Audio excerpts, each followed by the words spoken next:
Okay, hello again there, folks. We are continuing to talk about some introductory material for taking the course, and our focus today is going to be on something that will come up a little later on, but is a very important part of the class, how we're going to take quizzes and exams over the course of the semester.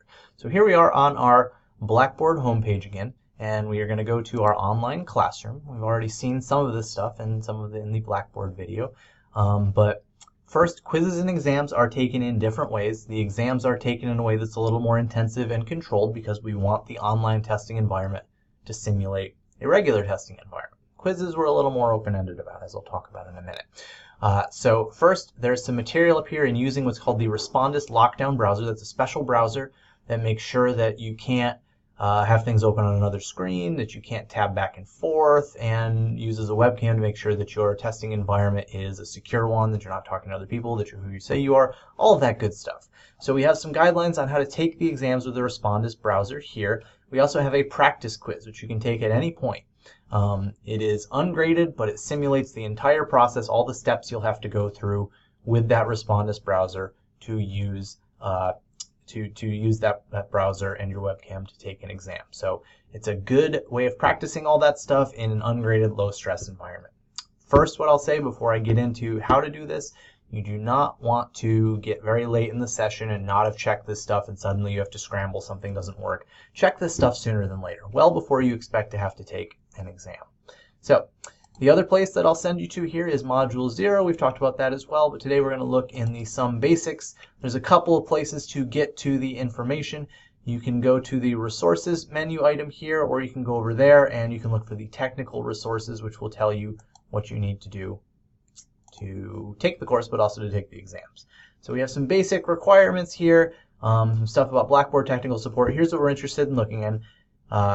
Here's where you can download and install the Respondus Lockdown browser, and here's a quick start guide for using it. There's also a little bit of guidelines for how you can use your webcam with that browser. You're going to need your webcam in order to do this. There's a tutorial video there as well. One note, if you are taking this at a UCA library computer, this stuff should already be installed, particularly the browser. But if it's a personal computer, if it's any kind of a third-party computer, you are going to want to make sure that that everything works and that everything is downloaded before you need to get started. If it doesn't work, don't talk to me about it. I'm not a tech support person. I'm not great with these things. The people you want to talk to are the UCA help desk, whose email address is right down here. So let's go back to the online classroom. Let's look at our various modules here. You can see each module contains different information, but every so often you'll say, hey, here's your first graded quiz. Hey, here's where your first exam should be taken. Here's your second quiz, etc. So at the end of some of these modules, you're going to get a quiz, and it's always going to be very clear what modules are covered by that quiz. So let's look at Module 2 here. That'll be your first quiz. We get through all of our different videos here. Scrolling. We have a graded quiz. So the first graded quiz is contained here, and it's just a Word document. All that you need to do is download the quiz, type out your answers. Please type them out. Don't try to write them out. Don't try to take pictures with your phone and upload those. It's just it can be very difficult to see things, and we want to make sure we're in a position where the information we send works as well as it possibly can. So please download it, type out your answers if it requires a written response, or if it's multiple choice, you can clearly bold or otherwise identify your correct answer. Then you're going to upload it right back in the same place. Please use a Word document if at all possible. Sometimes I have trouble reading some of the other ones. They don't play well with my computer. So the quiz is worth a total of 10 points. You can do it at any point over the course of the session, but if you want any kind of a grade, if you want any kind of feedback, you are going to want to submit that at least a few class days before you plan to take your exam. And I really recommend doing that. Now, some of you might already be thinking, hey, I can just download this quiz, or I can just look up the answers and put them in there. Well, you can if you want to. In fact, overall, if you want to try and get those points, I'm not against you doing that sort of thing. But here's what I really recommend happen first.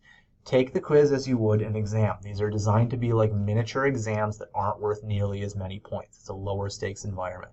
So sit down, put away all your notes, put away anything other than a formula sheet that might be attached to it, and try to take it as you would an exam. Give yourself about 10 to 15 minutes to do it, because that's roughly how much time you'll have for that many problems on an exam.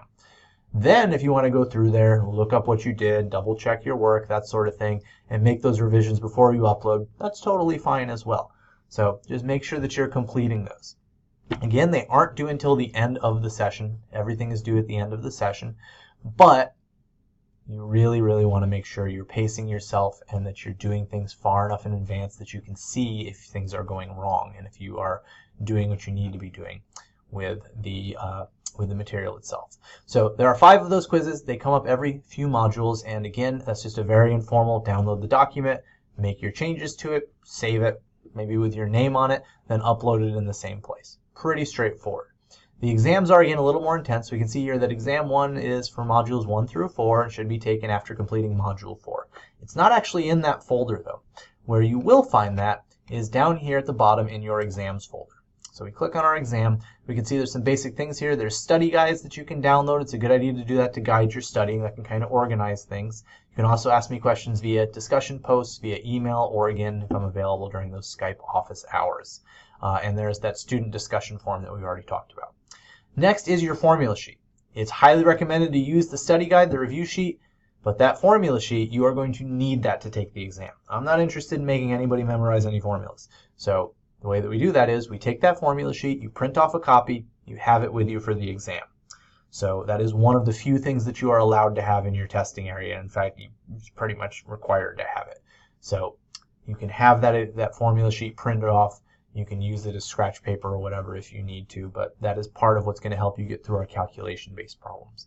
Here's the exam itself. We can see exam 1 for Psych 2330. We're going to need a webcam. We're going to need the Respondus lockdown browser. So one thing to note about these exams, again, they all have to be done by the very end of the session, but again, it's a really good idea to do that earlier. There are recommended exam dates in the syllabus. I would really recommend following those, and if you're falling behind that, you're going to want to hustle to try to catch up. So one thing about that is, let's see, if we click on it and we try to begin it, it's rejecting it. See how it's blocking me out? The reason why is it's saying you need the Respondus lockdown browser. So what you will need to do to take that exam, the good news is you can't accidentally take it.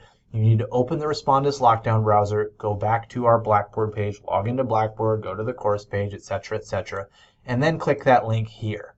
Once you have it open in the lockdown browser, you will be able to take it. You'll get 90 minutes to take that exam.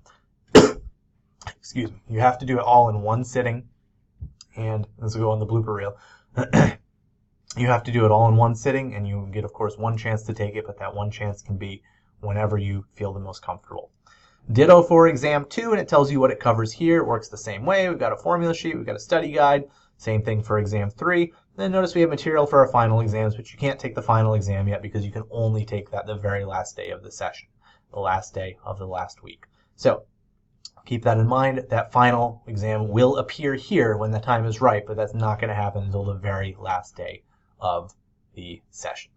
So that's a pretty quick overview on how to do that. As you get closer to exam 1, if you have any questions or anything you want to run by me, certainly about the content, but also about just the technical aspects of taking the exam, feel free to do so. And again, those quizzes, you download them, you fill them out, you upload them with your answers present, and then you should get a grade back within 2 or 3 weekdays of whenever you've uploaded that. All right, so that's all I've got for this, and I will see you at the next video. Bye-bye.